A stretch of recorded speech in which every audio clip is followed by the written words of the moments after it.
So నిన్న same oil అయితే నిన్న వేసినంత ఇక్కడ వేసాం ఇందులో కూడా. ఓకేనా, అంతే కదా. సో చూసేద్దాం అందరం ఒకసారి. ఓకే చూడండి కింద మసాలా ఎట్లా ఉందో చూడండి. ముక్కకి మసాలా బాగా పెట్టినట్టుందా చూడండి. సేమ్ మసాలా కింద నేను చెప్పాను కదా పాయింట్, ఇలాగా రోస్ట్ ప్రతి పీస్ కింద బాటంకి అంటుకోవాలని చెప్పాను కదా.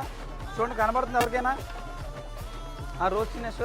ఆ కిందన ఒక్క జస్ట్ ఆ కిందన ఒక్క వైపు వస్తే చాలు ఆ రోస్ట్గా, మిగతా అంతా కూడా పైన సాఫ్ట్గానే వైట్గానే ఉంటుంది. సో అండ్ ఏంటి ఆ రోస్టినెస్ అవ్వడం వల్ల ముక్క ఇంకా బాగా అనిపిస్తుంది తినేటప్పుడు, ఆ చప్పగా అనిపించకుండా.